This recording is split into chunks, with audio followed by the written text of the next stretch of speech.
अब देहरादून का रुख करते हैं, जहां मुख्यमंत्री पुष्कर सिंह धामी क्या कुछ कह रहे हैं, उन्हें सुनते हैं।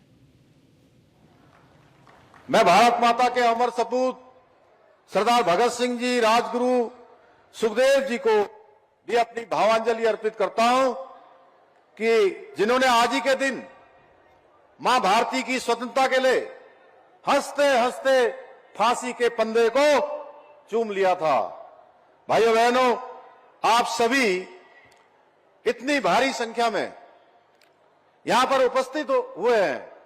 मैं आपकी उपस्थिति देखकर मुझे ऐसा प्रतीत हो रहा है मानो आप सभी के रूप में स्वयं हमारे सभी देवी देवता अपना आशीर्वाद देने के लिए यहां आए हुए हैं। आज जब हमारी सरकार अपना 3 वर्ष पूर्ण कर रही है, मुझे वो दिन याद आ रहा है जब उत्तराखंड की देवतुल्य जनता ने एक मिथक तोड़ते हुए, एक परिपाटी बदलते हुए एक नया इतिहास बनाया, जो 5 सालों में हर बार राज्य स्थापना के बाद लगातार ये परिपाटी थी कि एक चुनाव के बाद दूसरे चुनाव में सरकार बदल जाती है। भाइयों बहनों, देवभूमि उत्तराखंड की जनता ने एक नया इतिहास बना दिया। लगातार भारतीय जनता पार्टी को दूसरी बार सरकार में आने का मौका दिया, अपना आशीर्वाद दिया। आज से 3 वर्ष पूर्व जब मैंने दूसरी बार उत्तराखंड राज्य के मुख्य सेवक के रूप में शपथ ली थी, उसी क्षण ये संकल्प लिया था कि आपके विश्वास और अपेक्षाओं पर पूरी निष्ठा के साथ, समर्पण के साथ, पूरे मनोयोग के साथ परिश्रम करते हुए खरा उतरने का प्रयास करूंगा। आप सभी का ये जोश और उत्साह इस बात का प्रमाण है कि 3 वर्ष पूर्व जिस विश्वास के साथ आपने हमको जिम्मेदारी सौंपी थी, आपके उस विश्वास पर हमारी सरकार खरी उतर रही है। भाइयों बहनों, उत्तराखंड के इतिहास में ये 3 वर्ष स्वर्ण अक्षरों से अंकित किए जाएंगे। आदरणीय प्रधानमंत्री नरेंद्र मोदी जी के मार्गदर्शन और उनके सहयोग से, उनकी प्रेरणा से हमारी सरकार ने पिछले 3 वर्षों में, जहां एक और शिक्षा के क्षेत्र में, स्वास्थ्य के क्षेत्र में, परिवहन के क्षेत्र में, खेल, पेयजल और हवाई कनेक्टिविटी सहित सभी प्रमुख क्षेत्रों में इंफ्रास्ट्रक्चर को मजबूत करने की दिशा में तेजी से काम किया है। वहीं प्रदेश में विभिन्न क्षेत्रों में 30 से भी अधिक नीतियां बनाकर उत्तराखंड के सर्वांगीण विकास का एक रोड मैप तैयार कर नई योजनाएं लागू की है। इसी का परिणाम है कि आज हमारा प्रदेश धार्मिक पर्यटन के साथ साथ wellness tourism, adventure tourism, film shooting destination और वेडिंग डेस्टिनेशन के एक विशिष्ट हब के रूप में तेजी से उभर रहा है। इसी के साथ साथ आज राज्य में उद्योगों के लिए भी एक अनुकूल वातावरण तैयार कर औद्योगिक विकास को भी सुनिश्चित किया जा रहा है। आज आदरणीय प्रधानमंत्री श्री नरेंद्र मोदी जी के नेतृत्व में जहां एक और Delhi Dehradun elevated road, Vande Bharat express, Rishikesh Karnaprayag rail परियोजना, भारत माला और पर्वतमाला परियोजना, अमृत योजना, ऑल वेदर रोड और उड़ान योजना जैसी महत्वाकांक्षी परियोजनाओं के माध्यम से प्रदेश के बुनियादी ढांचा को नए आयाम प्रदान किए जा रहे हैं। वहीं प्रदेश के अंदर जो हमने राज्य की देवतुल्य जनता से जो वायदे किए थे, जो संकल्प लिए थे, जो वचन दिए थे, उसके अनुरूप हम प्रदेश में रहने वाले अंत्योदय परिवारों को 3 गैस के सिलेंडर प्रदान करना हो, प्रदेश की महिलाओं को 30% का क्षैतिज आरक्षण की व्यवस्था लागू करनी हो, आंदोलनकारियों को आरक्षण देना हो, वृद्धावस्था पेंशन दोनों पति पत्नियों को, दोनों बुजुर्गों को घर में देने का प्रावधान करना हो, सरकारी नौकरियों में खेल कोटे को पुनः प्रारंभ करना हो, विद्यार्थियों की छात्रवृत्ति प्रदान करना हो, या 207 प्रकार की पैथोलॉजिकल जांचों को निशुल्क सुविधा करनी हो, महिलाओं और युवाओं हेतु स्वरोजगार की विभिन्न योजनाओं के माध्यम से अंतिम व्यक्ति के कल्याण को लेकर इस लक्ष्य को लेकर कार्य किया जा रहा है।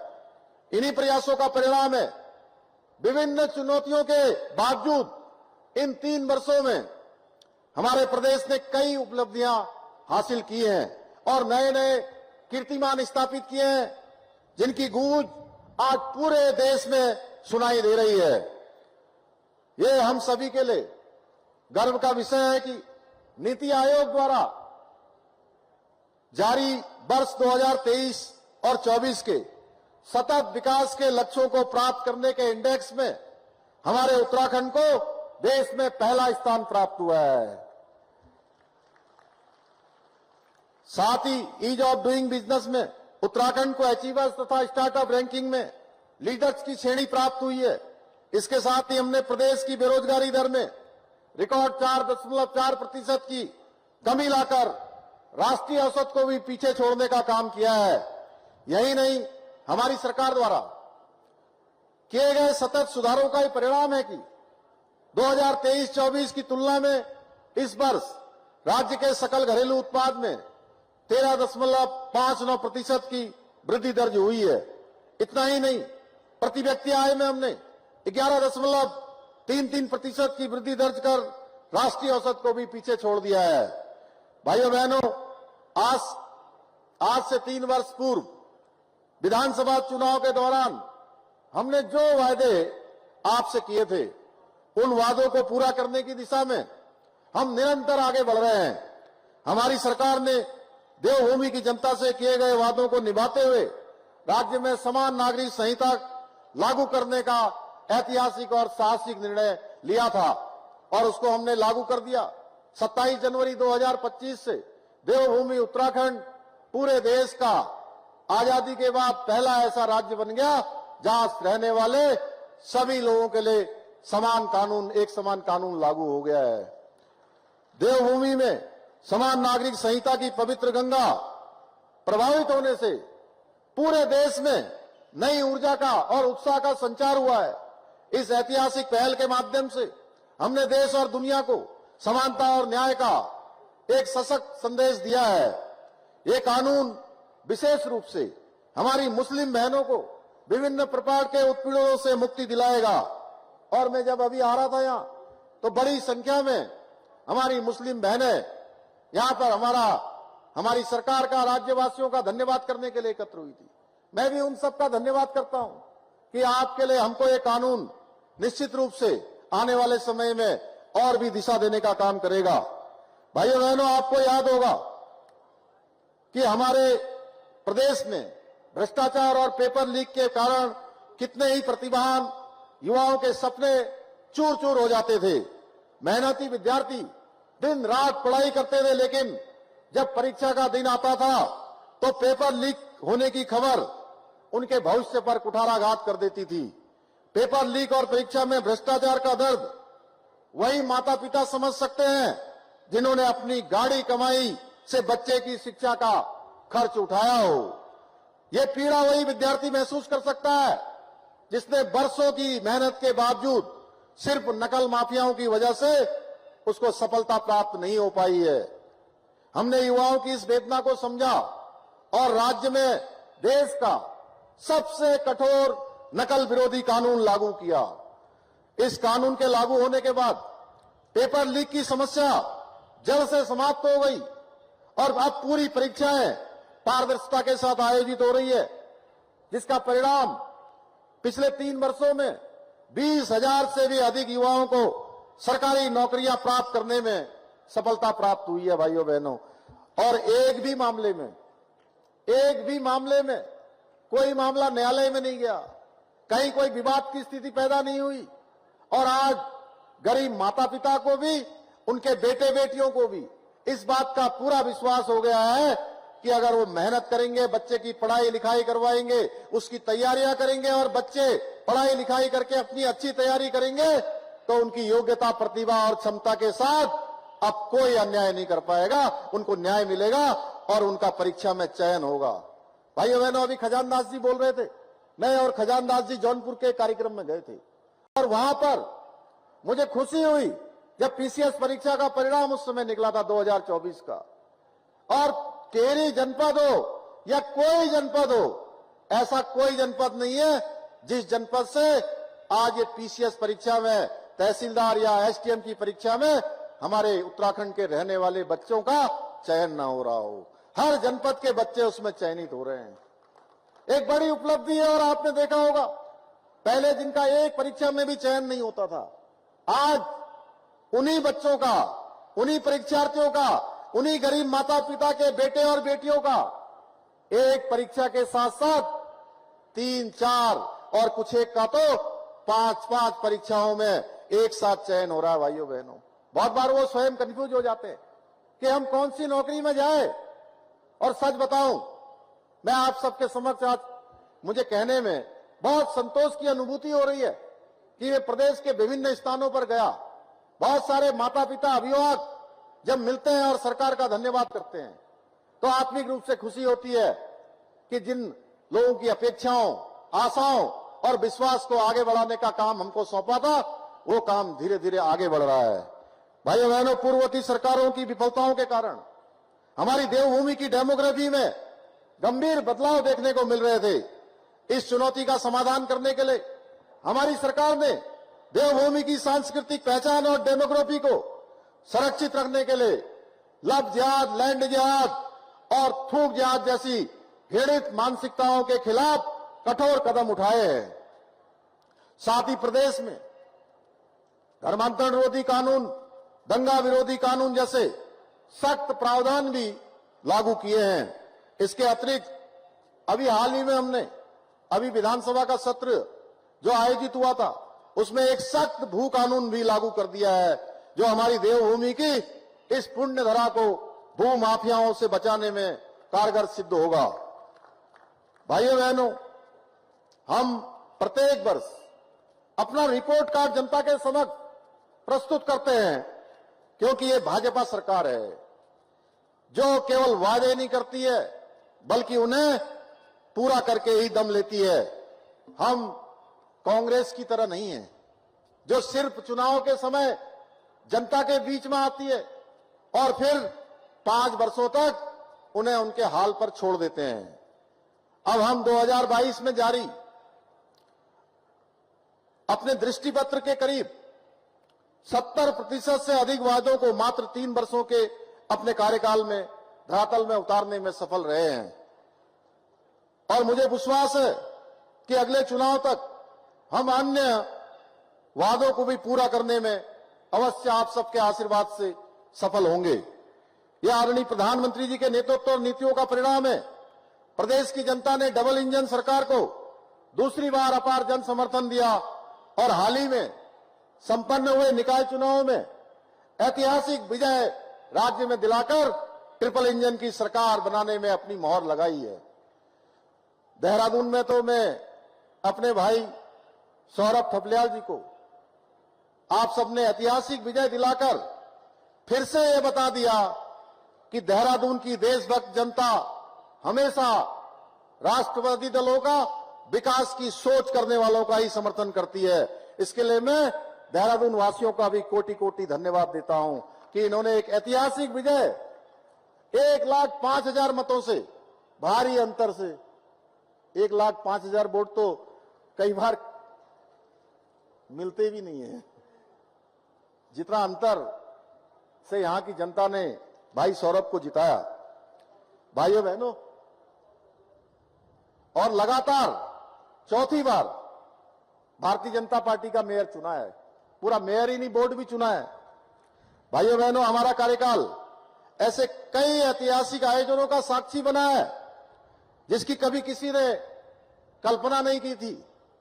जहां एक और हमने आदरणीय प्रधानमंत्री जी के मार्गदर्शन में ऐतिहासिक ग्लोबल इन्वेस्टर समिट का आयोजन उत्तराखंड में किया, वहीं G20 की बैठकों सहित अभी हाल ही में संपन्न हुए 38वें राष्ट्रीय खेलों का अभूतपूर्व आयोजन बहुत ही कम समय में करके दिखला दिया कि उत्तराखंड किसी भी मामले में अन्य बड़े प्रदेशों से पीछे नहीं है।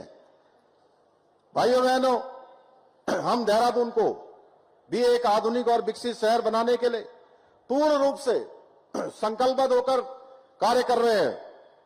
इसके लिए हम 1400 करोड़ रुपए की विभिन्न परियोजनाओं पर कार्य कर रहे हैं। आज देहरादून में देश की 5वीं साइंस सिटी का निर्माण प्रगति पर है। साथ ही स्मार्ट वाटर मैनेजमेंट परियोजना देहरादून में प्रभावी रूप से संचालित की जा रही है। वहीं हर्रावाला में 300 बेड के अत्याधुनिक कैंसर अस्पताल का निर्माण कार्य भी अब पूरा हो चुका है।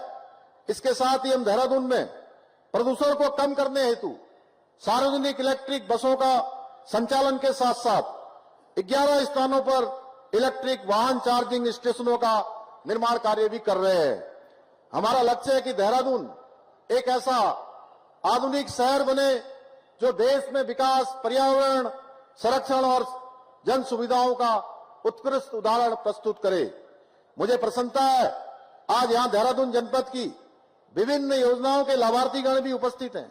मैं आप सभी को भी शुभकामनाएं देता हूं और आशा करता हूं कि आप सभी इसी प्रकार प्रगति के पथ पर आगे बढ़ते रहेंगे। भाइयों बहनों, आज इस अवसर पर मैं कुछ घोषणाएं भी करना चाहता हूं। प्रदेश के नौजवानों के लिए, प्रदेश के हमारे ऐसे विद्यार्थी छात्र जो प्रतियोगी परीक्षाओं की तैयारी कर रहे हैं, विद्यार्थियों और स्नातक डिग्री प्राप्त युवाओं को परीक्षाओं की तैयारी और रोजगारपरक कौशल सीखने के लिए राज्य सरकार न केवल आर्थिक सहायता प्रदान करेगी बल्कि उनके प्रशिक्षण के लिए एक समर्पित मंच भी उपलब्ध कराया जाएगा। इस योजना के नियम और नीति तय करने हेतु एक उच्च स्तरीय समिति का गठन किया जाएगा।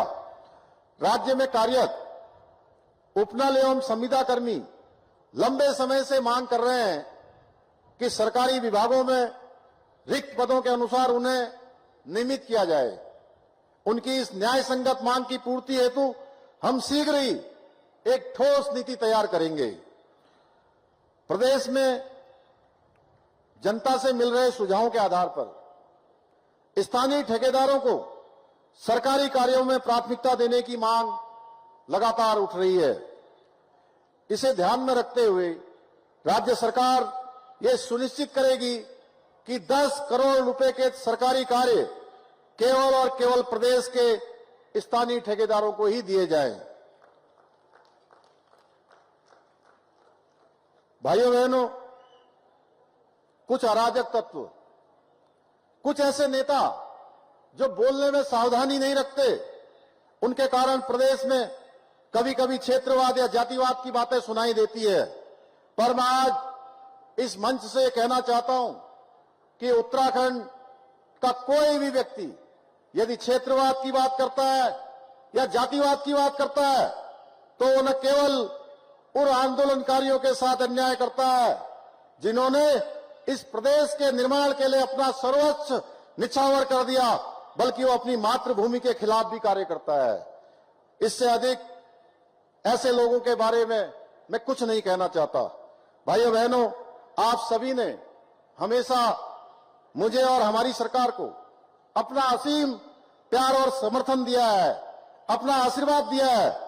मुझे पूरा विश्वास है कि हम भविष्य में भी इसी प्रकार आप सबका आशीर्वाद और समर्थन आप देते रहेंगे। आप हमेशा हमारा प्रोत्साहन करते रहेंगे। मैं आज के इस अवसर पर यह विश्वास दिलाता हूं कि हमारी सरकार उत्तराखंड को देश का श्रेष्ठ राज्य बनाने के अपने विकल्प रहित संकल्प के मूल मंत्र के साथ इसी प्रकार दिन रात काम करती रहेगी। आज के इस अवसर पर हम आदरणीय प्रधानमंत्री जी की प्रेरणा से उत्तराखंड की सांस्कृतिक विरासत और पर्यटन को बढ़ावा देने के लिए उत्तराखंड कंटेंट क्रिएटर्स प्रतियोगिता का भी शुभारंभ करने जा रहे हैं, जो आदरणीय प्रधानमंत्री जी ने हम राज्यवासियों से अपेक्षा की थी कि किस प्रकार से यहां पर हमारी शीतकालीन यात्रा, हमारे डेस्टिनेशन पूरे देश दुनिया के समक्ष आए, उसका आज हम शुभारंभ करने जा रहे हैं।